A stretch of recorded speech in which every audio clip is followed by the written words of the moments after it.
예수 그리스도를 믿는 사람들, 그냥 어떤 자기의 결단에 의해서가 아니라 성령 하나님의 그러한 역사 가운데 진실로 이 복음의 사실을 자기의 전 존재로 받아들이고 수용하게 된 그 사람. 그래서 지금 여전히 살아계신 그 예수 그리스도를 믿는 사람에게는요, 그렇게 예수님을 믿지 않는 자와는 다른 어떤 국면들을 갖게 됩니다. 제가 지난 시간에는 오전에 그런 얘기를 했어요. 우리는 역설을 가지고 살게 된다. 그렇죠? 특별히 우리 믿는 자들에게는 어떤 측면이 이 세상 믿지 않는 자들과 이렇게 구별된 모습으로 갖게 되냐면 바로 이렇게 주일날 교회에 나오는 것, 이런 어떤 외적인 이 측면도 분명히 구별되는 어떤 측면이겠죠. 그러나 여러분들 그것보다 사실은 더 중요한 어떤 그 내용이 있습니다. 더 결정적인 구분이 되는 사실이 있죠. 그것은 바로 오늘 우리가 다룰 이 내용입니다. 우리의 삶 속에는요, 신자의 삶 속에는요, 그 삶의 전반적인 태도와 중심에 감사가 있다는 거예요. 여러분 어떻습니까? 자기의 삶 가운데 이 감사가 있습니까? 그러니까 그녀 이 1년에 한 번 뭐 추수감사 주일이라는 이때 우리가 감사를 뭐 굳이 막 생각해내서 해야 되는 뭐 그런 정도의 그런 이렇게 하라고 해서 하는 그 감사가 아니라 자기의 그 중심 안에 삶의 태도 안에 어떤 감사의 자세와 태도가 이 하나님을 향해서 항상 있다는 것이죠. 이게 여러분들 내가 진짜 구원받은 신자인가 아닌가를 규정해주는 또 이렇게 파악하게 해주는 중요한 시금석 중에 하나입니다. 그래서 여러분 이것을 한번 살펴보십시오. 자기 안에서. 사도 바울이 로마서 1장 21절에서 이렇게 얘기하죠. 이 하나님을 알지 못하는 사람들, 하나님 밖에 있는 사람들, 예수 그리스도를 알지 못하는 사람들에게 있는 이런 상태에 대해서 이렇게 얘기합니다. 같이 읽어봅시다. 하나님을 알되 하나님을 영화롭게 하지 아니하며 감사하지도 아니하고. 그러니까 하나님에 대한 인식이 있습니다. 하나님이라는 그 신에 대한 어떤 감각은 있어요. 믿지 않는 사람에게 다 있단 말이에요. 그런데 그들에게 있는 그 마음의 중심의 태도가 이 두 가지로 사도 바울이 얘기하는데, 하나는 이 하나님을 영화롭게 안 한다는 것입니다. 하나님을 영화롭게 안 한다는 것은 하나님을 가장 존귀하게 여기지 않는다는 거예요. 하나님을 기뻐하지 않는다는 거예요. 그러니까 하나님을 기쁘게 하기 위해서 뭘 하는 게 아니라 하나님 자신을 기뻐하고 즐거워하지 않는다는 이 측면이 하나 있고, 그것과 동등한 의미로 이 죄된 상태의 모습으로 표현하는 게 뭐냐면 바로 감사하지 않는 것입니다. 이게 여러분들 하나님을 알지 못하고 예수 그리스도를 자기의 전 존재로 믿지 못하는 사람들의 특징입니다. 여러분들 어떻습니까? 이 불신자들, 하나님을 알지 못하는 자들의 입에서 하나님이 언급될 때는 보통 어떤 때입니까? 뭐 평소에는 다 하나님 안 찾습니다. 그러다가 문제가 생기면 불평하기 시작하면서 하나님이란 용어를 꺼내기 시작해요. 삶에 어떤 큰 이런 일들이 일어날 때 이들은 보통 신이라는 것을 언급하죠. 우리가 코로나와 같은 그런 전염병이 일어났을 때 사람들은 이렇게 얘기했습니다. 어떻게 하나님이 계시다면 이런 일들을 허용하는가? 또 최근 막 일어나는 이런 수많은 전쟁들, 이런 것들도 이렇게 사람들이 또 이제 기독교에 대해서 혹은 뭐 이 종교에 대해서 좀 이게 부정적인 이런 견해를 갖고 있는 사람들은 이런 것들을 볼 때마다 이렇게 얘기해요. 하나님이 계시다면, 너희들이 믿는 하나님이 진짜 계시다면 어떻게 이런 끔찍한 전쟁을 허용하는가 하면서 이들의 마음속에는요, 어떤 하나님에 대한 감사, 이런 것은 전혀 찾아볼 수 없고, 이런 힘들고 어려운 상황 속에서 불평과 불만을 이렇게 표현할 때 하나님이 언급되죠. 이게 여러분들 사실 하나님을 알지 못하는 사람들의 상태입니다. 그리고 자기의 삶에 모든 좋은 것, 선한 것, 그리고 잘 돼서 얻는 어떤 결과들은 다 자기가 잘나서, 운이 좋아서, 뭐 이렇게 해서 자기가 영위한 거라고 생각을 한단 말이에요.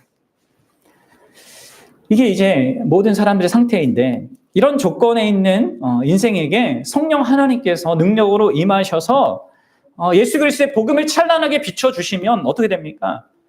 바로 그 사람 안에 있는 마음의 영적 무지가 깨어집니다. 그래서 여러분들 자기 안에서 이 하나님을 보게 되기 때문에 그 하나님과 관계 속에서 모든 것을 달리 보게 되는 그런 새로운 인식이 생깁니다. 그래서 눈에 보이는 것만 현실로 생각하지 않고 보이지 않는 그러나 더 큰 현실을 바라보며 살게 되는 것이죠. 우리를 부르신 하나님의 뜻이 무엇인지, 우리에게 예수 그리스도 안에서 허락한 그 구원의 의미, 그 가치가 무엇인지, 또 예수님으로 말미암아 우리에게 주어진 그 하늘의 신령한 복의 실체가 무엇인지, 우리의 삶의 이 현실은, 내가 살아가는 이 삶은 어떤 의미가 있고 나는 어디를 향해서 나아가고 있고 나의 결론은 무엇인지, 이것에 대한 이해와 이런 깨달음이 새롭게 생기게 됩니다. 그러니까 여러분들 그런 관점에서 이게 이제 달라지는 거예요. 감사의 어떤 불평의 이런 내용들이 달라질 수밖에 없는 것이죠. 더불어서 성령께서는 우리의 무지뿐만 아니라 우리의 영적인 이 게으름, 그냥 영적인 게으름이 뭐라고 했습니까? 뭐 아무것도 안 하고 이게 아니라 그냥 나를 위해서 사는 겁니다. 그냥 죄를 지으면서 죄의 싹을 받기 위해 사는 거 있잖아요. 열심히 사는데 하나님과 전혀 관계없이 살아가는 이 삶, 이런 영적인 게으름도 그분이 깨트립니다. 그래서 우리의 마음을 감동시키죠. 단순히 이 세상의 현실에 대한 이해만 바꾸는 것이 아니라 그런 현실 속에서 나를 사랑하시고 나를 위해서 모든 것을 주관하시는 그 하나님을 향하여서 나의 마음도 나의 정서도 감동되게 하셔서 내가 그 하나님을 위하여서 그 영광스럽고 위대한 그 하나님을 위하여서 살고자 하는 그 열심까지도 주시는 것이죠. 그래서 이 사람은 이제 기회가 있는 대로 시간을 사고자 하는 것이죠. 어떻게 하면 주님을 기쁘시게 할까? 거기에 마음을 쏟고 그것을 추구해요. 그래서 어려운 일이 있고 힘든 일이 있고 역경이 있고 손해를 봐도 감사하게 됩니다. 그럼 이렇게 이제 성령의 역사와 성령의 충만한 자에게는요, 전혀 일상과 다른 관점에서의 감사가 넘치게 되는 것이죠.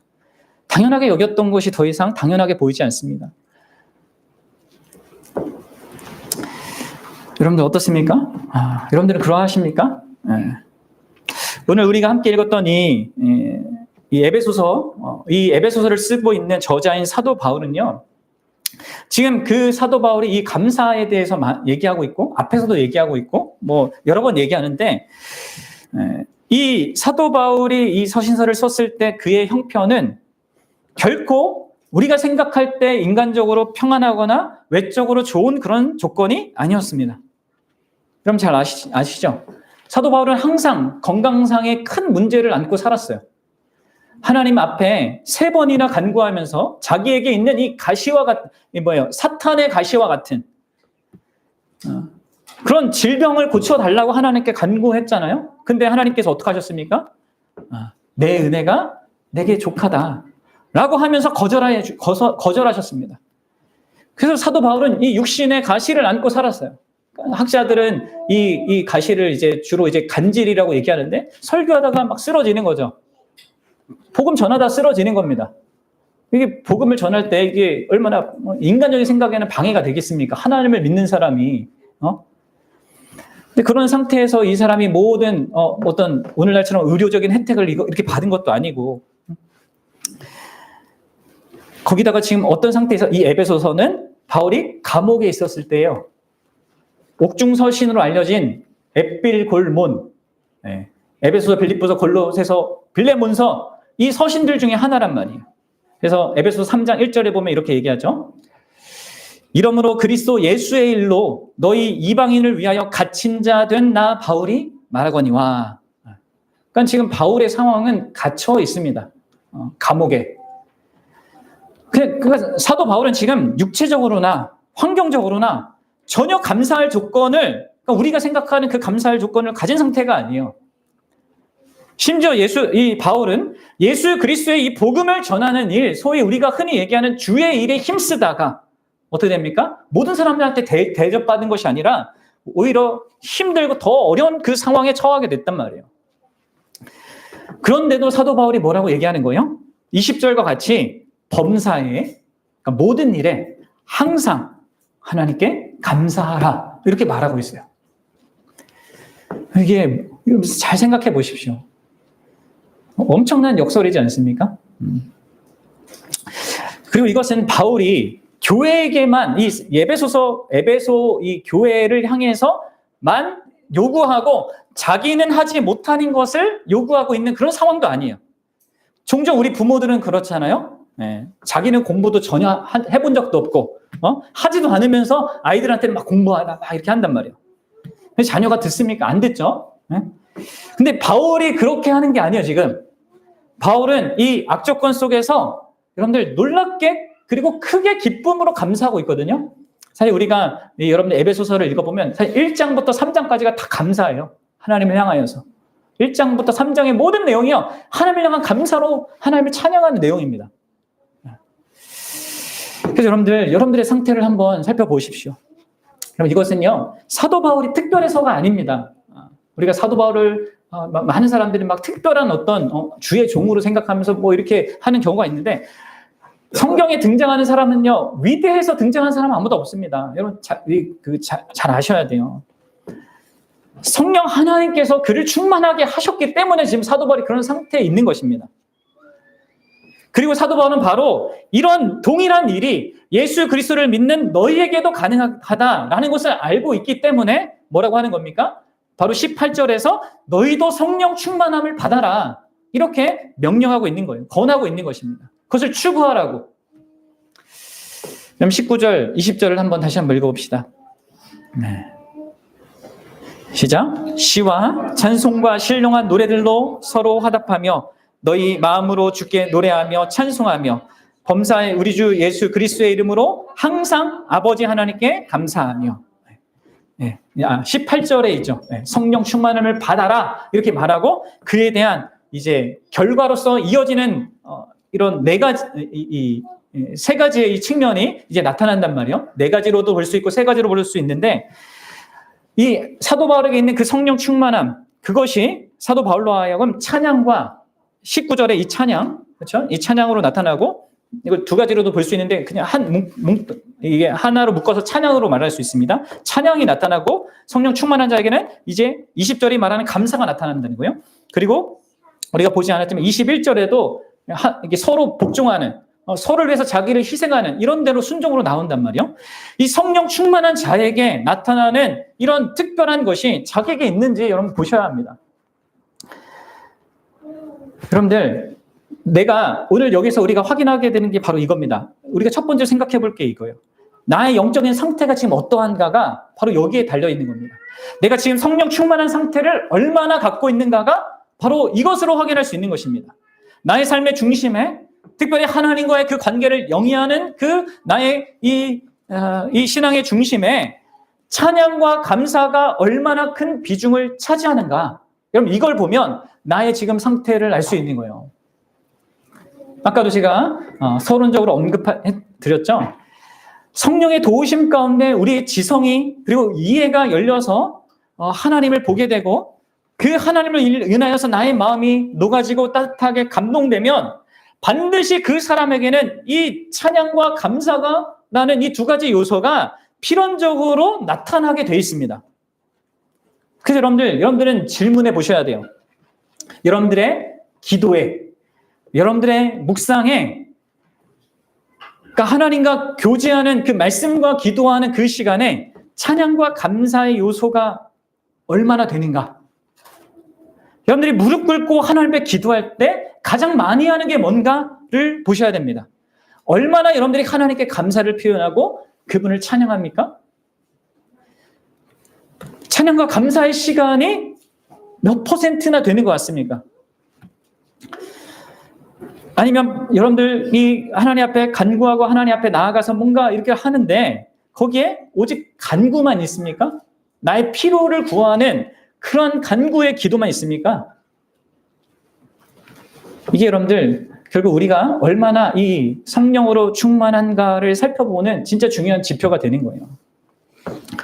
물론 여러분들 혹시 여러분들 삶에 아무런 간구가 없습니까? 그러면 그 사람은 불신자이거나 아니면 하나님께서 지금 징계하여서 돌이켜야 할 그런 비참한 상태에 있는 신자일 거예요. 그 사람의 신자가 맞다면. 간구조차 없다.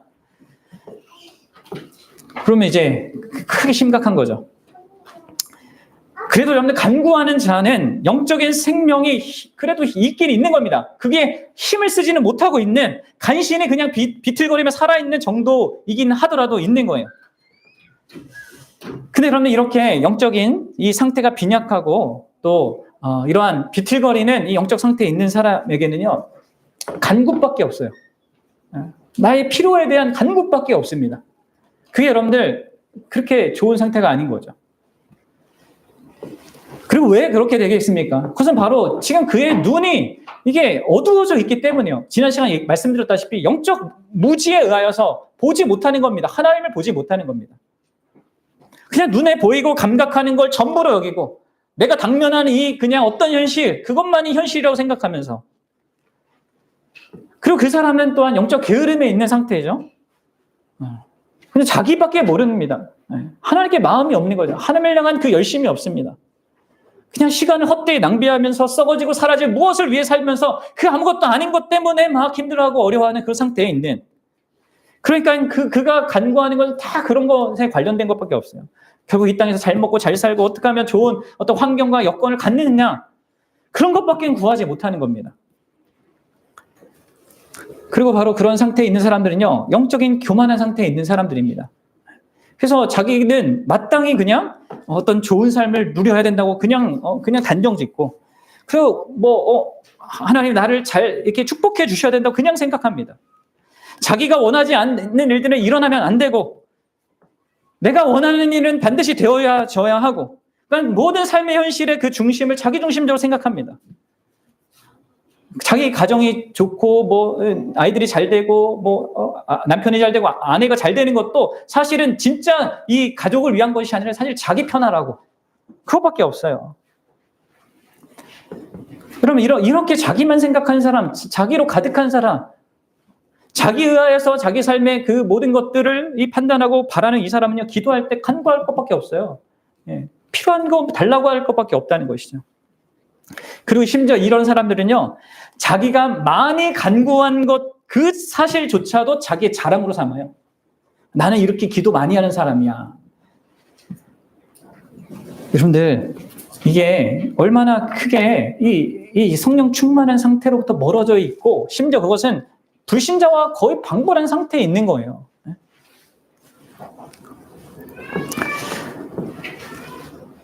만약에 우리가 이런 상태 가운데 내가 있다고 한다면요, 그 사람들은 진짜 경성하셔야 됩니다. 그리고 진짜 하나님의 성령의 충만함을 구하셔야 합니다.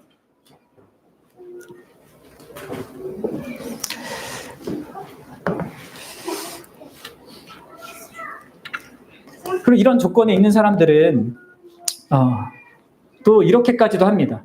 뭐냐면, 이제 오늘 우리가 이렇게 말씀을 드렸잖아요. 어떻게 해요? 항상 감사하라, 범사에 감사, 이런 얘기를 드리잖아요. 그러면 이러한 것들도, 이러한 이 영적으로 이렇게 다 무너져 있는 사람들은요, 이것을 외적으로 그럴듯하게 보이고자 하는 그 모습을 또 취해요.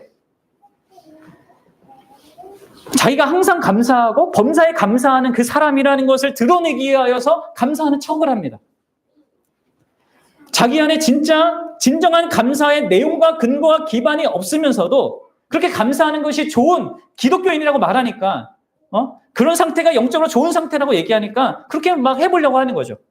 근데 여러분들 아셔야 돼요. 우리는 서로 속일지 몰라도 우리는 하나님 속이지 못합니다. 여러분 자신도 속일 수 없어요. 한번 보십시오.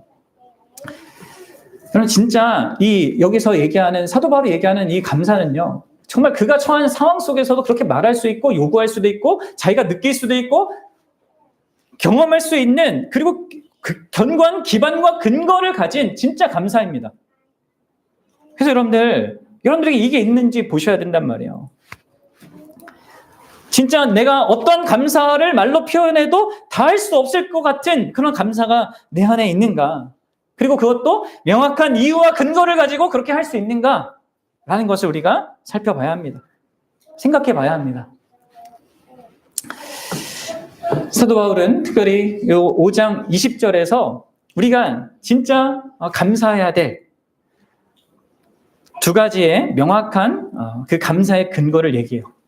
그리고 바로 이런 이유 때문에 항상 범사에 신자는 감사할 수 있다.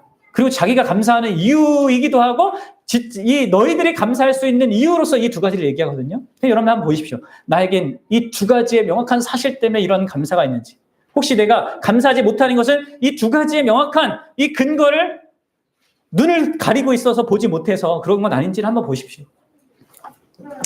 자, 제가 이 구절을 좀 직역을 했습니다. 그러면 조금 더 여러분들이 이 사도 바울이 의도하는 바를 더 명확하게 알 수 있는데요. 20절을 이렇게 제가 직역했어요. 그냥 순서대로 한 겁니다. 헬라어 그 성경 순서대로. 어떻게 되어 있냐면 이렇게 되어 있어요. 감사하라. 항상 모든 것 때문에 우리 주 예수 그리스도의 이름으로 그 하나님께 그리고 아버지께. 여러분들 여기서 우리가 주목하고자 하는 맨 뒤에 있는 거예요. 이 감사해야 될 대상에 대한 것입니다. 여러분들 우리의 감사의 이 모든 그 초점은요 바로 그 대상이 누구냐를 생각할 때 이제 신자에게는 그것이 흘러나가게 되는 겁니다. 그게 누구예요? 바로 하나님 아버지. 그러니까 우리 한글 성경에는 뭐라고 되어 있어요? 아버지 하나님 이렇게 되어 있죠? 근데 여기 헬라 성경에는요 구별되어서 이렇게 나와 있습니다. 뭐요? 하나님 그리고 아버지께. 그러니까 하나님과 아버지 사이에 카이라고 하는 그리고라고 하는 접속사가 있습니다. 이것을 한글 번역본이나 영어 성경은 하나님 아버지, 아버지 하나님 이렇게 같이 한 묶음으로 이렇게 표현을 했단 말이에요. 그런데 보통 이렇게 표현도 하지만 이러한 표현들은 중간에 사실은 이 접속사가 없습니다. 없이 하나님 아버지, 아버지 하나님 이렇게 표현되는 경우가 많단 말이에요. 그런데 특별히 이 사도 바울은 의도적으로 중간에 이 접속사를 넣어서 and라고 하는 이 접속사를 넣어서 성도들로 하여금 이 두 가지 사실로 인하여서 우리는 하나님을 감사할 수 있다는 것을 이렇게 밝히는 겁니다. 뭐예요? 바로 하나님이 우리가 감사할 대상이 하나님이라는 사실, 곧 창조주 하나님이라는 사실에 대한 감사, 그리고 뭐예요? 그 창조주 하나님이 나의 아버지다라는 이 사실에 대한 감사로 말미암아 항상 모든 일에 감사할 수 있다는 것을 말하는 겁니다. 여러분 어떻습니까? 여러분들은 우리 하나님, 창조주 하나님께 감사하는 자들입니까? 그러면 성령의 그런 충만한 신자는요, 창조주 하나님께 감사하는 자입니다. 하나님이 창조하신 모든 것, 창조하신 하나님으로 말미암아 그 창조주 하나님이 이 땅을 다스리고 주관하시고 역사하시는 그 모든 것에 대하여서 감사하는 자들이라는 것이죠. 여러분들, 우리가 이 세상의 현실에서 누리는 모든 선과 아름다운 그런 모든 삶의 그런 축복들은 다 하나님께로부터 오는 것이죠. 모든 복의 근원이 바로 하나님 그분입니다. 그분이 모든 생명과 온 우주의 주인이란 말이에요. 따라서 그분은 모든 존재로부터 감사와 찬송을 받기에 합당하신 분이십니다. 여러분들 어떻습니까? 여러분들은 일단 이것부터 보십시오. 여러분들의 삶 자체가, 존재 자체가 하나님이 주신 그 선물이라는 것을 알고 감사하고 있습니까? 여러분 우리가 우리 자신을 만든 게 아니잖아요. 그렇죠? 나를 내가 있게 한 게 아니에요. 심지어 우리 부모가 나를 만든 것도 아닙니다. 나를 있게 하신 분, 나를 존재하게 하신 분, 그분은 오직 창조주 하나님뿐이란 말이에요. 인간의 과학이 아무리 발전했고 진보했다 하더라도요, 우리 인생들은 스스로 생명을 창조할 수 없습니다. 이미 창조된 무엇을 가지고 어떻게 변형하고 가공하고 이렇게 할 수 있겠지만 생명을 창조하지 못합니다. 오직 하나님만이 생명과 존재의 유일한 창조주이고 그것을 유지하시는 분이란 말이에요. 그 하나님께 여러분들 감사합니까? 내가 숨쉬고 있는 거? 내 심장이 뛰고 있는 거? 그거 내가 하고 있습니까, 여러분들? 어떻습니까? 내가 누리는 이 모든 것, 특별히 여러분들, 우리가 하나님의 형상을 그렇게 담지한 그런 사람으로 창조되었던 것을 생각해 보십시오. 세상의 모든 존재들이 하나님이 창조한 모든 것들이 다 가치 있고 다 의미가 있습니다. 왜냐하면 하나님이 창조했으니까 다 소중해요. 새도 나무도 바다도 다 소중합니다. 인간이 이게 다 망가뜨려서 그렇지 다 너무나 소중한 하나님의 것이에요. 하지만 여러분 사람은, 그리고 여러분 각 사람은 정말 특별합니다. 여러분 아셔요? 온 우주에서 여러분 같은 존재는 딱 한 존재밖에 없어요. 이 수천 년의 역사를 지난 이 역사 가운데 여러분이라는 사람은 딱 한 사람밖에 없습니다. 여러분들의 개별적인 그 개별성과 이 존엄성, 그리고 하나님이 하나님의 자신의 형상을 통해서 여러분들 만드신 이것이 얼마나 특별하고 영광스럽고 복된 것인지. 그러면 하나님께서 우리 각 사람을 아주 특별한 관심과 정성과 마음을 들여서 우리를 창조하셨습니다. 특별히 하나님과 관계 속에서 그 하나님을 반영할 수 있는 그런 존재로 우리를 창조하셨단 말이에요. 그럼 우리는 이것에 대하여서 마땅히 감사해야 하지 않겠습니까?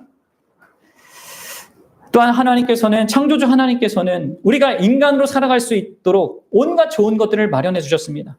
여러분들, 하나님께서 가정을 제정해 주셨습니다. 하나님께서 부모와 자녀 관계를 맺어 주셨습니다. 하나님께서 결혼을 제정하셨습니다. 서로 다른 남녀가 하나 될 수 있게 하신 분은 하나님이세요. 그럼 결혼은 진화하는 가운데, 인간이 진화하는 것 가운데 만들어진 그 인간이 스스로 만든 제도가 아니에요. 하나님께서 처음 사람을 만드셨을 때부터 하나님이 제정해 주시고 사람을 그렇게 살게 하셨잖아요. 아담과 하와를 만드셔서 이 부부로 시작하게 하셨단 말이에요. 그래서 여러분들, 여러분들 각 사람이 이 세상에 올 때는요, 부모라고 하는 그 부모의 사랑과 돌봄과 보호 아래서 자라가고 배우고 성장할 수 있게 하셨습니다. 여러분들, 이렇게 하나님이 창조하시고 하나님이 제정하신 것 가운데 살고 있는 것이죠. 존재하고 있는 것이죠. 삶이 유지되고 있었죠. 되어 가는 겁니다. 그럼 그것을 감사합니까? 또 하나님께서는 이 사회에 범죄와 이 악이 극단으로 치닫지 않도록 사람들이 어떤 이러한 체계들, 사법적인 체계, 정치 체계, 이런 국가 시스템을 만들 수 있도록 하나님이 또한 정하셨습니다. 그럼 이것도요, 단순히 사람들이 막 해낸 것이 아니에요. 성경을 보면 하나님께서 그런 제도들을 세우시고 그런 것들을 사용하신다고 말한단 말이에요. 각 사람과 가정을 보호하고 또 번성하게 하도록 권세 가진 자들을 세우고 그를 통해서 나라와 사회가 움직이도록 하는 분이요, 하나님이세요. 여러분들 아셔요? 여러분, 가끔씩 이제 기독교인 중에도 무정부 상태를 주장하는 사람들이 있는데, 여러분, 무정부 상태는요, 이 성경이 말하는 이 세상의 원리가 아니에요. 하나님은 최소한의 질서와 안전과 경제와 법을 유지하도록 이렇게 어떤 시스템을 만드시는 그 방식으로 인류를 이끌어 가십니다. 그리고 이런 맥락에서는 질서를 유지하는 악한 정부가 아예 정부가 없는 것보다 훨씬 나아요. 하나님 앞에서 이 권력을 함부로 사용하는 것이 옳지 않은 것이지, 그럼에도 불구하고 하나님은 그런 것도 사용하셔서라도 가정과 사회를 보호하셔요. 그럼 이런 것들이 다 당연하고 또 혹은 인간의 무엇에 의한 것이 아닙니다. 그리고 더불어 더 근원적인 거 생각해 보십시오. 우리가 먹는 매일의 음식들, 우리가 입는 매일의 의복들, 그리고 여러분들이 이렇게 편하게 쉬는 이 처소들 생각해 보십시오. 이런 모든 것들이 다 하나님께로부터 옵니다. 여러분들, 하나님께서 해와 비를 멈추신다면 어떻게 되겠습니까? 우리가 돈을 아무리 많이 벌어도 뭘 먹겠어요, 우리가? 예? 최첨단 농업 기구들이 있고 어떤 유통기구를 잘 하고 판매를 막 한다, 이런 거 다 갇혀 있다 하더라도 그럼 이게 무슨 소용입니까? 하나님께서 해를 제거하시거나 비를 내려주시지 않는다면, 최고의 요리사가 만들어낸 어떤 맛있는 요리법이라 할지라도 그럼 그게 무슨 의미가 있겠냔 말이에요. 그럼 이러한 양식은요, 우리가 주기도문을 통해서 매번 고백하듯이 하나님께로부터 오는 겁니다. 우리의 노력을 하나님께 수단으로 사용하지만 우리의 노력이 결정적인 것은 아니에요. 그럼 이것을 알고 여러분들 매사에 식사 시간마다 감사의 기도를 드립니까? 그러면 여러분들 입고 있는 의복은 어떻습니까? 그건 역시 하나님이 만드신, 창조하신 이 자연으로부터 오는 것 아닙니까? 그러면 여러분들 살고 있는 그 집은 어디 위에 놓여져 있는 것입니까? 하나님이 견고하게 만드신 이 땅 위에 놓여서 있는 것 아닙니까? 그분이 한번 이 땅을 강하게 흔드시면 다 꺼질 수밖에 없는 거예요. 우리가 종종 지진이라는 것을 통해서 경험하지 않습니까? 그럼 무엇도 여러분 당연하고 그냥 우리의 단순한 노력과 이 수고에만 근거한 것이 단 하나도 없는 겁니다. 여러분들이 살아가는데 여러분들을 위험에서부터 보호하고 그래도 많은 좋은 것들을 누릴 수 있도록 하나님께서 하시는 것이 있는 것이죠. 우리 삶의 위험 요소들이 얼마나 많은지 아세요? 특별히 아이들을 키워보면 이제 이게 보입니다. 우리 아이들이 얼마나 쉽게 다치는지. 그리고 이제 뭐 이런 간호나 아니면 뭐 의사로서 이렇게 막 인체들을 연구하고 해보면 또 인간의 이 몸이 얼마나 또 연약한지 쉽게 부러지고 망가지고 이렇게 할 수 있는지 이게 보인다고 하더라고요. 여러분들 우리의 생명과 삶을 위협하는 거 이런 것들이 많이 있죠. 근데 이게 다 우리의 노력으로 피하는 걸까요? 그렇죠. 우리가 어떻게 애쓰고 안전벨트 하는 우리가 있지만 여러분들 우리 인생의 모든 결정적인 재앙으로부터 우리를 보호하는 것은 하나님께로부터 오는 거예요. 여러분들이 열심히 노력하고 운동하면 여러분들에게 근육이 생기고 건강해지는 그런 몸도 마찬가지입니다. 그것은 그냥 내 안에 있는 하나님께 허락하신 것 속에서 내가 그렇게 되는 거지. 건강과 힘도 그래서 여러분들 하나님의 선물인 거예요. 여러분들의 재능과 능력은 어떻습니까? 수학적인 능력, 과학적인 능력, 음악적인 능력, 미술적인 능력, 아니면 뭐 연기적인 어떤 능력이든 이 모든 것들이 다 어디서 오는 겁니까? 하나님께로부터 부여된 것이잖아요.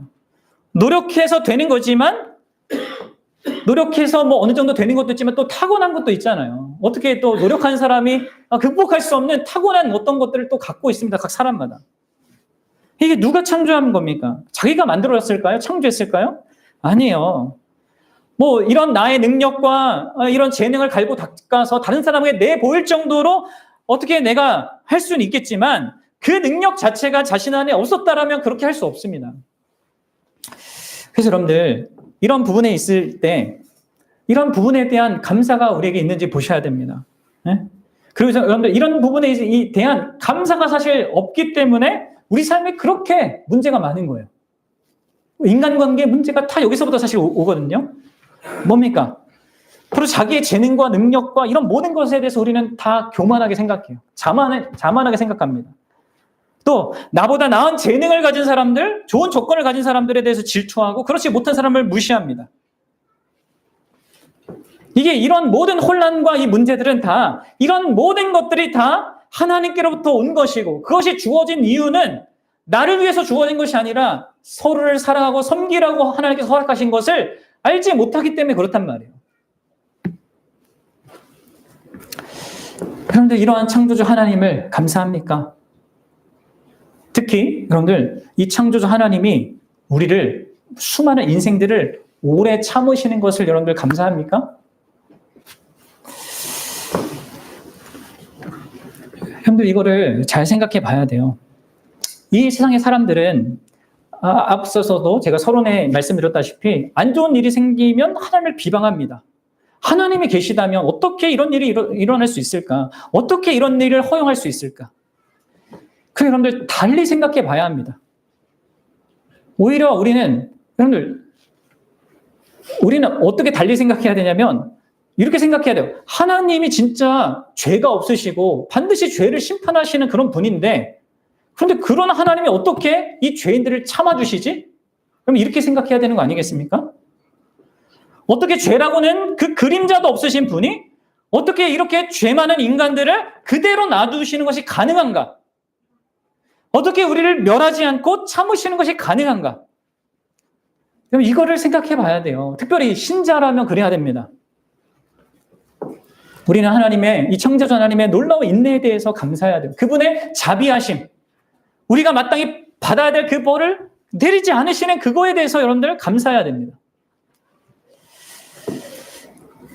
우리가 창조주 하나님을 생각할 때 신자는 감사할 게 넘칩니다. 항상 범사에 감사할 이유를 여기서 찾게 돼요. 더불어서 여러분들 우리는 우리 하나님이 우리에게 아버지가 되신다는 사실이 또 하나 있습니다.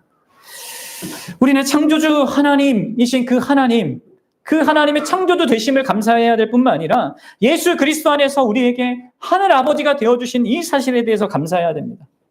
사랑하는 여러분, 하나님은요, 우리 그리스도인에게는 단순히 창조주 하나님 정도가 아니거든요. 창조주 이 하나님께서 이 피조물과 엄청난 격차를 갖고 계신 그런 존재성을 가지신 그분이 우리를 자기의 자녀로 삼아주시는 우리에게 하늘아버지가 되어주신 놀라운 은혜를 그리스도 안에서 베풀어 주시죠. 그리고 이것은요, 모든 사람들에게 적용되는 일이 아니에요. 요한복음 8장 44절을 보면 예수님께서 이렇게 얘기하죠. 같이 읽어봅시다. 예수님이 이제 바리새인과 사두개인들에게 이렇게 얘기하는 거예요. 너희는 너희 아비 마귀에게서 났으니 너희 아비의 욕심대로 너희도 행하고자 하느니라. 그는 처음부터 살인한 자요 진리가 그 속에 없으므로 진리에 서지 못하고 거짓말을 말할 때마다 제 것으로 말하니 이는 그가 거짓말쟁이요 거짓의 아비가 되었습니다. 아멘. 여러분 보십시오. 이 땅의 모든 사람들에 대해서 하나님이 아버지가 아니에요. 오히려 이 땅의 모든 사람들의 아비는요, 거짓, 마귀, 사탄입니다. 물론 여러분들, 창조주로서 하나님이 아버지라고 표현될 수는 있습니다. 그러나 그런 창조주로서의 아버지라고 하나님을 할 때는 그건 부모와 자식 간의 그런 관계성을 의미하는 게 아니에요.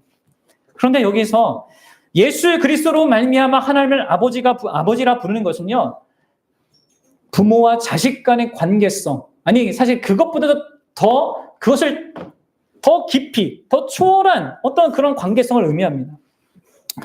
오직 예수 그리스도를 믿는 자들에게 이러한 권세가 주어지거든요. 우리 요한복음 1장 12절 함께 읽어보도록 하겠습니다. 요한복음 1장 12절 시작. 영접하는 자, 곧 그의 이름을 믿는 자들에게는 하나님의 자녀가 되는 권세를 주셨으니. 아멘. 그렇습니다. 예수 그리스도를 영접하는 자, 곧 그의 이름, 그분의 존재성과 그분의 하시는 모든 사역에 대해서 전적으로 그것을 믿고 신뢰하는 자에게는요, 하나님의 자녀가 되는 권세가 주어집니다. 하나님을 아빠, 아버지라 부를 수 있게 됩니다. 그러면 어떻게 됩니까? 여러분들 그 하나님 아버지께서는 예수 그리스도로 말미암아 우리의 과거를 완전히 새롭게 변화시켜 주셔요. 여러분 이것을 감사합니까? 죄로 물들었고 죄밖에 없고 그 죄로 인하여서 영원히 멸망받을 수밖에 없는 그 결론을 가질 수밖에 없는 우리의 이 모든 과거를요 다 완전 새롭게 만들어 주신단 말이에요. 그리고 그것을 위해서 그 하늘 아버지께서는 뭘 하십니까? 바로 이 예수님을 이 땅에 보내주신 거 아닙니까? 예수님께서 왜 태중에 태어나셨습니까? 그리고 어린아이의 모든 과정을 거쳐서 성인에 이르기까지의 모든 인생이라는 그 여정을 거치게 하신 겁니까? 그것은 바로 죄를 가지고 태어난 우리들, 엄마의 이 부모의 태중에서부터 또 죄를 가지고 있는 우리들을 대표하고 대리하기 위하여서 그분이 우리가 경험한 인생의 모든 과정을 다 겪으시는 것 가운데 그럼 그분이 사신 거란 말이에요. 하나님의 모든 말씀에 전적으로 순종하셨음에도 불구하고 바로 하나님께서는 우리가 받아야 될 그 우리의 죄에 대한 심판을 자기 아들에게 내리게 하셨단 말이에요. 예수님은 그 십자가 앞에서 겟세마네 그 동산에서 내가 이것을 피하기를 원합니다.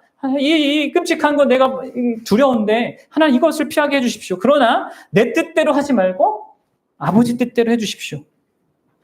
그렇게 함으로 말미암아 하나님 앞에 간구하며 나아갔죠. 그리고 하나님의 뜻을 끝까지 순복하셔서 십자가를 감당하셨어요. 그리고 여러분 성부 하나님께서는 우리에게 쏟아야 될 그 엄중한 죄에 대한 진노와 심판을 누구에게 쏟았습니까? 바로 자기 아들에게 쏟아 부으셨습니다. 우리가 다 거듭난과 십자가 다 공부했잖아요. 그 십자가의 고난의 본질이 거기 있습니다.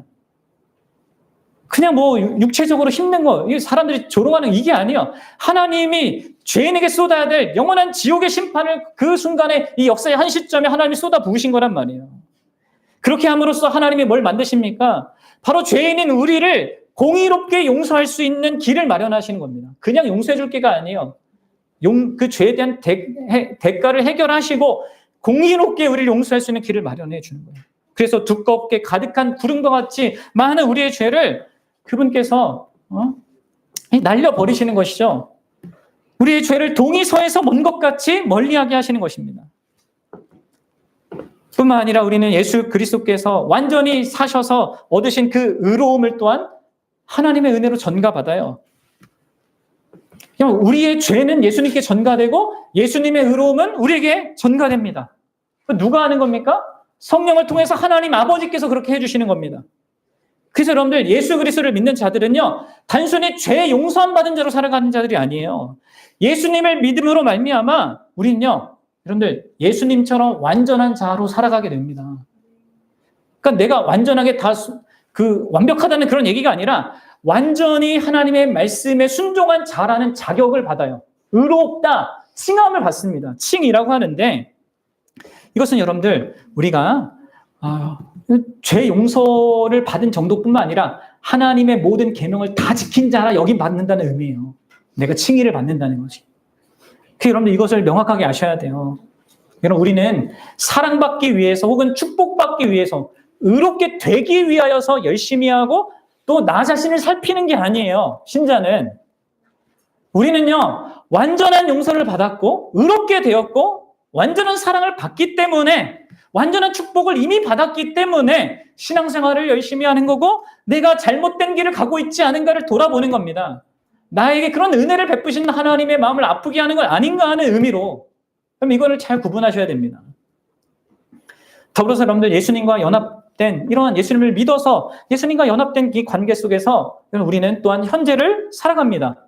그리고 그렇게 하시는 분이 하나님 아버지세요. 자, 여러분, 우리의 현재가 예수님과 연합되어서 살아가는 인생입니다. 이게 이제 새 생명이란 말이에요. 내가 예수님 안에 있고 예수님이 내 안에 있는 삶. 그래서 예수님의 신적인 그 본성에 참여하는 삶. 그럼 제가 이 성령에 대해서 요 몇 주간 계속 얘기하면서 말씀드렸잖아요. 이 예수님의 십자가가 역사 가운데 하나님이 주신 자신의 사랑의 확증이라면 성령은 실제적으로 그 사랑의 확증인 내 안에 들어와서 나를 진짜 변화시키고 나에게 강력하게 하나님의 사랑을 이렇게 누리게 하는 실제적인 보증입니다. 그리고 바로 이 성령 때문에 우리는 예수님과 연합되어서 그 예수님께서 이루신 모든 구원의 혜택들을 다 받아 누리게 돼요. 이런 것을요, 성부 하나님께서 다 계획하시고 주도하시는 것입니다. 그리고 예수 그리스도 안에서 우리는 그 아들의 권세, 그것을 부여받아서 하나님 아버지께 영원히 사랑받는 존재가 돼요. 단순히 여러분들 내가 용서받는 것이 아니라 또 의롭다고 칭함받는 것 정도가 아니라 하나님의 사랑의 대상이 돼서 하나님과 관계 속에 살면서 내가 거룩해져가는 그 성화의 삶을 살 수 있게 됩니다. 이게 우리의 현재예요. 신자 현재입니다. 아버지의 사랑받는 자들, 말씀과 기도를 통하여서 그분을 깊이 알아가고 경험하고 누릴 수 있는 자들이 됩니다. 그럼 우리는 이런 현실을 살아가요. 우리 하늘 아버지는요, 우리의 머리카락 숱까지도 아셔요. 우리의 모든 발걸음 가는 길, 넘어지고 서는 모든 것을 아십니다. 그리고 가장 큰 사랑으로 우리를 돌보고 보살피며 인도하십니다. 이 현실이 있어요. 아버지가 다스리고 보호하고 이끄시는 그 현실이 있는 것입니다. 성령 안에서 예수 그리스도로 말미암아 그렇게 하는 우리의 현재가 있는 것입니다. 우리 하늘 아버지께서는 특별히 우리의 현재 가운데 여러분들 그냥 우리 각 사람을 또한 그냥 하나님과 개별적으로만 살게 하지 않고 뭐예요? 이 예수님과 연합된 이런 수많은 또 다른 믿는 사람들이라고 하는 그 공동체라고 하는 바로 교회를 통하여서 우리를 또한 이 현재를 살아가게 하십니다. 앞서 제가 얘기했듯이 갓 태어난 아이에게 가정이라는 그 선물을 주시는 분이 바로 창조주 하나님이시라면 갓 생명을 얻은 거듭난 신자에게는 하나님께서는 교회라는 그런 영적인 가족을 주셔서 그 가족 안에서 이 영적인 생명을 가진 자가 보호받고 가르침받고 이 안에서 수많은 시행착오를 겪어가면서 성장하도록 하시는 것입니다. 여러분 이러한 모든 것들이 다 하늘 아버지께서 아버지가 되셔서 우리에게 마련해 주신 이 현재를 든든하게 하나님 아버지의 그 사랑과 보호하심을 살게 하는 모든 도구들, 이 수단들이란 말이에요. 그리고 이 교회됨은 단순히 우리 교회만을 얘기하는 건 아니죠. 우리가 사도신경에 고백하는 건 거룩한 보편적 교회, 모든 예수님을 믿는 모든 사람들에게 우리가 도움을 받고 영향을 받습니다. 또 우리의 믿음의 선배들이 남긴 어떤 거룩한 그리고 복된 글들을 통하여서도 우리는 또 우리가 잘하고 건강히 성장하면 우리 미래 세대들에게도 좋은 영향을 줄 수 있는 그런 자들이 되는 것이죠. 이러한 교회로서 우리가 살아가게 되는 거예요. 그런데 이러한 하나님 아버지께 감사합니까? 우리의 현재를 이렇게 교회라는 그 공동체 안에서 든든하게 살아가게 하셔서 거룩한 영광을 향하여서 나가게 하는 그 하나님 아버지? 이 하나님 아버지의 돌보심 속에서 우리가 또한 우리의 미래는 또 어떻습니까? 여러분들 그분이 약속한 그 미래 때문에 여러분 감사합니까? 그럼 세상에 속한 자들, 하나님을 아빠, 아버지라 부르지 못하는 자들은요, 그 미래의 끝이 뭐예요? 죽음입니다. 영원한 심판이 있는 지옥의 끝이에요. 결론이에요. 그러나 여러분, 우리에게는 무엇이 있어요? 무엇이 있는 것입니까? 썩지 않고 더럽지 않고 쇠하지 아니하는 유업이 있습니다. 하나님의 나라가 있습니다. 그럼 무엇이 우리의 미래를 기다리고 있습니까? 죽음도 잠시 지나가는 그냥 하나님께로 곧장 우리를 이끄는 통로란 말이에요. 그래서 우리 믿음의 선배들은 죽음조차 우리의 친구가 된다 이렇게 얘기했어요. 우리는 예수 그리스도께서 나타나실 때 칭찬과 영광과 존귀를 얻게 됩니다. 우리는 그분이 가져다 주실 그 새하늘과 새 땅에서 완전한 부활의 몸으로 함께 부활하여서 예수 그리스도와 함께 영원토록 왕으로 다스리는 그 영광스러운 통치를 본래 하나님께서 창조하셨던 인간을 창조하셨던 그 목적이 진짜 완성되는 그것을 경험하는 그 세상을 그 영광스러운 미래를 갖게 될 거란 말이에요. 그리고 그때까지 우리는 하나님 아버지의 능력으로 보호하심을 받아요.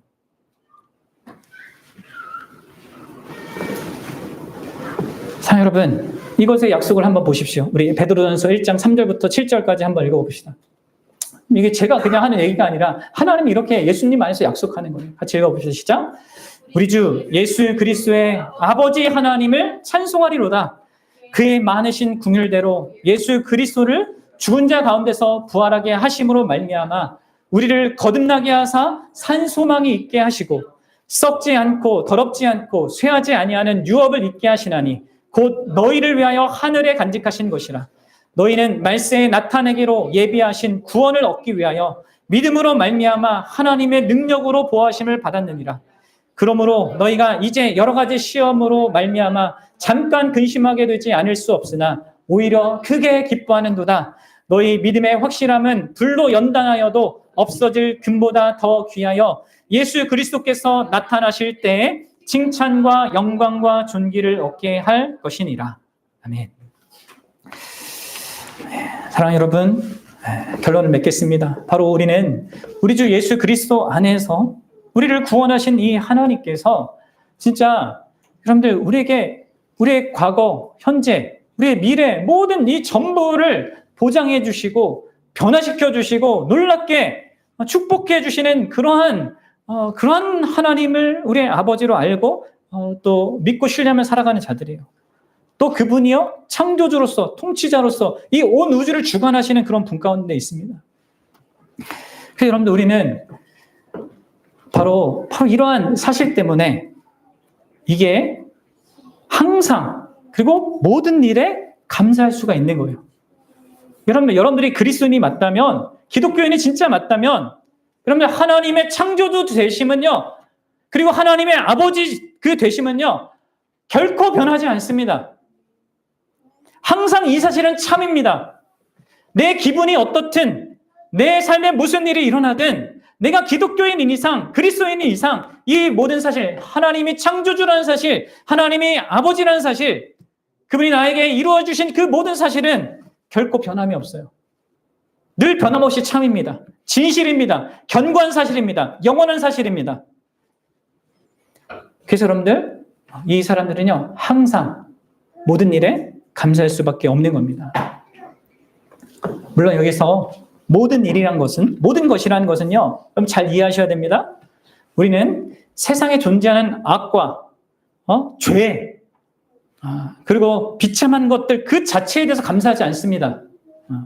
가끔씩 그렇게 얘기하시는 분들이 있는데 아니에요, 여러분들. 살인과 학대와 잔혹함과 증오, 이에 대해서 우리는 감사하지 않습니다. 그거에 대해서 하나님께 감사하지 않죠. 왜냐하면 그 모든 것도 하나님 싫어하시는 거예요. 하나님 창조 세계에 어울리지 않은 것이고요. 언젠가 하나님께서 완전히 제거하실 대상입니다. 그렇기 때문에 우리는 그런 세상의 악과 고통, 현실에 대해서 그 자체에 대해서 감사하지 않습니다. 그러나 우리는 그런 모든 것들조차도 예수 그리스도 이름 안에서 하나님께 감사할 수 있어요. 비록 그것이 하나님이 싫어하는 것이고 언젠가 그분이 완전히 뿌리 뽑으실 그런 대상들이지만 놀랍게도 하나님은 그 모든 것을 통하여서도 자신의 위대한 뜻과 선을 이루십니다. 그래서 우리가 모든 것에 대해서 감사할 수 있는 겁니다.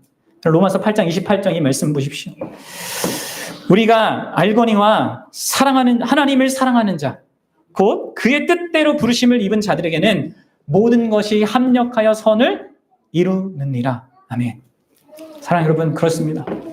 우리는 타락한 세상의 끔찍한 일들 자체에 대해서 감사하지 않습니다. 오히려 여러분들 우리가 감사하는 것, 그래서 여러분들 뭡니까? 이 감사의 대상이 궁극적으로 하나님 그분 자신이란 말이에요. 뭐예요? 뭘 감사할 수 있는 겁니까? 바로 그 끔찍한 모든 일들조차도 가장 놀라운 방식으로 해결하고 그것을 구속할 수 있는 분, 바로 그분을 감사하는 겁니다. 그래서 모든 시간 속에서, 모든 상황 속에서 우리가 모든 형편 속에서 감사할 수 있는 것이죠. 여러분들, 하나님은 어떤 의미에서 여러분 십자가라는 거 제가 말씀드렸지만, 앞서 얘기했지만, 십자가는요, 인류의 가장 결정적인 실패입니다. 인류의 가장 큰 죄의 발현입니다. 그런데 하나님은 그 끔찍하고 인간의 가장 큰 실패를 어떻게 사용하셔요? 인간이 잘했다는 게 아니에요. 예수님이 십자가에 못 박은 게 그래서 잘한 겁니까? 전혀 아니죠. 근데 어떻게 하십니까? 하나님이 그것을 인류를 죄에서 구원하는 가장 결정적인 구원의 사건으로 삼아요. 그러니까 우리가 헤아리기 힘든 거죠. 이거는 너무나 놀라운 것이죠. 사랑하는 여러분, 우리 하나님이 이런 하나님이에요. 창조자는 우리 아버지 하나님이요, 이런 하나님입니다. 죽음 속에서도 생명을 창조해내시는, 우리의 엄청난 실패 속에서도 놀라운 선을 이루시는, 영광을 이루시는 이런 하나님이 우리 하나님이고 우리 아버지다라는 것을 알 때 우리는 하나님을 감사할 수 있습니다. 모든 상황과 모든 형편 속에서. 사랑하는 여러분, 정말 우리가 예수 그리스도 이름 안에서 이 창조주이자 또한 하나님 아버지를 감사하는 것, 그것은 그냥 우리의 어떤 인간적인 관점과 태도와 중심을 갖고는 사실 불가능합니다. 이런 감사가 가능한 것은 오직 제가 초반에도 말씀드렸고 했듯이 성령으로 충만해지는 길밖에 없어요. 성령으로 충만해질 때에만 우리의 영적인 무지가 깨어져서 우리 마음 눈이 밝아져서 하나님과 그리스도를 알게 되고, 우리의 영적인 게으름이 깨어져서 하나님과 그리스도를 위해 살고자 하는 그런 마음이 솟구쳐 오르게 됩니다. 그리고 겸손하게 자신을 낮추고 하나님만 높이고자 하는 그 중심으로 살게 돼요. 그럴 때 여러분들 이 세상의 모든 현실이 달라지게 보이게 되는 겁니다. 항상 범사에 감사하는 그 일이 가능하게 되는 것이죠. 그래서 여러분들 성령의 충만함을 구하십시오. 성령의 충만함을 받으십시오. 그리하여 범사에 우리 주 예수 그리스도의 이름으로 항상 아버지 하나님께 감사할 수 있는 저와 여러분들 되기를 주의 이름으로 축원합니다.